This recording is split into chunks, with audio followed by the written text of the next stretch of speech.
ഇറാനുമായുള്ള യുദ്ധത്തിൽ പങ്കുചേരാൻ European രാജ്യങ്ങളോട് അഭ്യർത്ഥിച്ച Israel പ്രധാനമന്ത്രി Benjamin Netanyahu. Indian മഹാസമുദ്രത്തിലെ തന്ത്രപ്രധാന ദ്വീപായ ഡീഗോ ഗാർഷ്യയിലുള്ള ബ്രിട്ടീഷ് US സംയുക്ത സേനാ താവളം ലക്ഷ്യമിട്ട് ഇറാൻ നടത്തിയ ആക്രമണം ചൂണ്ടിക്കാട്ടിയാണ് നെതന്യാഹുവിന്റെ അഭ്യർത്ഥന. ഇറാന്റെ മിസൈൽ ആക്രമണമുണ്ടായ ഇസ്രായേലിലെ ആരത്ത് സന്ദർശിച്ച ശേഷം മാധ്യമങ്ങളോട് പ്രതികരിക്കുകയായിരുന്നു നെതന്യാഹു. അവർ ഡീഗോ ഗാർഷ്യയിലേക്ക് ഒരു ഭൂഖണ്ഡാന്തര ബാലിസ്റ്റിക് മിസൈൽ തൊടുത്തു. 4000 കിലോമീറ്റർ അപ്പുറമാണത്. ഞാൻ എപ്പോഴും മുന്നറിയിപ്പ് നൽകുന്നതാണ്. അവർക്കിപ്പോൾ യൂറോപ്പിന്റെ ഉള്ളിലേക്ക് എത്താനുള്ള കഴിവുണ്ടെന്നും ഇസ്രായേൽ പ്രധാനമന്ത്രി പറഞ്ഞു. അവർ എല്ലാവരെയും ലക്ഷ്യമിടുകയാണ്. കൂടാതെ സമുദ്ര അന്താരാഷ്ട്ര പാത, ഊർജ്ജപാത എന്നിവ തടയുകയും ലോകത്തെ മുഴുവൻ ഭീഷണിപ്പെടുത്താൻ ശ്രമിക്കുകയും ചെയ്യുന്നുവെന്നും അദ്ദേഹം കൂട്ടിച്ചേർത്തു. ബാക്കിയുള്ള രാജ്യങ്ങളിലെ നേതാക്കൾ ഒന്നിച്ചു ചേരേണ്ട സമയമാണിതെന്നും നെതന്യാഹു പറഞ്ഞു. ഇറാനെതിരായ നീക്കത്തിൽ ചില രാജ്യങ്ങൾ പങ്കുചേരാൻ തയ്യാറെടുക്കുന്നുണ്ടെന്ന് പറഞ്ഞ പ്രധാനമന്ത്രി പക്ഷേ അതിനെക്കുറിച്ച് കൂടുതൽ സംസാരിച്ചില്ല എന്നും പറഞ്ഞു. ഇനിയും കൂടുതൽ രാജ്യങ്ങൾ ഇതിൽ പങ്കുചേരുന്നുണ്ടെന്നും അദ്ദേഹം പറഞ്ഞു. നേരത്തെ US പ്രസിഡന്റ് ഡൊണാൾഡ് ട്രംപും യൂറോപ്യൻ രാജ്യങ്ങളോടും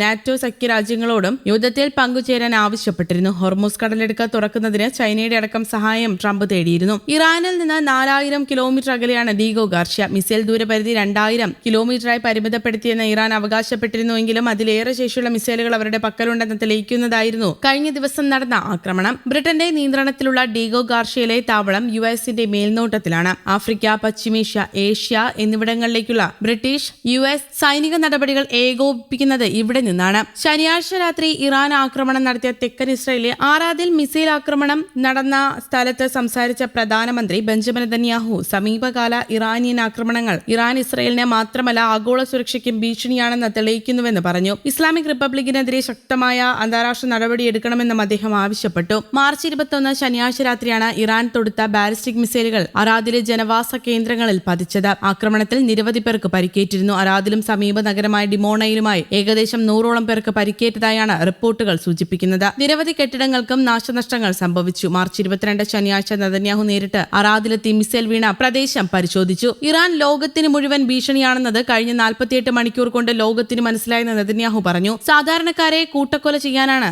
ഇറാൻ ലക്ഷ്യമിട്ടതെന്നും ആരും കൊല്ലപ്പെടാതിരുന്നത് ഭാഗ്യം കൊണ്ട് മാത്രമാണെന്നും അദ്ദേഹം കൂട്ടിച്ചേർത്തു. ഇസ്രയേലും അമേരിക്കയും ചേർന്ന് ലോകത്തെ സംരക്ഷിക്കാനാണ് പോരാടുന്നതെന്നും മറ്റു രാജ്യങ്ങളും ഈ പോരാട്ടത്തിൽ പങ്കുചേരണമെന്നും നെതന്യാഹു ആവശ്യപ്പെടുകയായിരുന്നു. അതേസമയം ഹോർമൂസ് കടലിടുക്ക് തുറക്കുന്നതിനായി ഇറാന് 48 മണിക്കൂർ അന്ത്യശാസനം നൽകി US പ്രസിഡന്റ് ഡൊണാൾഡ് ട്രംപ് രംഗത്തെത്തിയിരുന്നു. 48 മണിക്കൂറിനുള്ളിൽ ഹോർമൂസ് കടലിടുക്ക് തുറന്നില്ലെങ്കിൽ ഇറാന്റെ വൈദ്യുതി നിലയങ്ങൾ ആക്രമിച്ച് തകർക്കുമെന്നാണ് ട്രംപ് ഭീഷണി മുഴക്കിയത്. ആദ്യം രാജ്യത്തെ ഏറ്റവും വലിയ വൈദ്യുതി നിലയം തന്നെ തകർക്കപ്പെടുമെന്നും ട്രംപ് മുന്നറിയിപ്പ് നൽകി. യുണൈറ്റഡ് അറബ് എമിറേറ്റ്സിന്റെ നേതൃത്വത്തിൽ 22 രാജ്യങ്ങൾ ഹോർമൂസ് കടലിടുക്ക് അടച്ചുപൂട്ടിയതിനെയും ഇറാനിയൻ ആക്രമണങ്ങളെയും അപലപിക്കുകയും ഹോർമൂസ് തുറക്കുന്നതിനായി ഏത് വിധത്തിലുള്ള സഹകരണവും വാഗ്ദാനം ചെയ്യുകയും ചെയ്തതിന് പിന്നാലെയാണ് ട്രംപിന്റെ പുതിയ ഭീഷണി. News desk Kerala Kaumudi.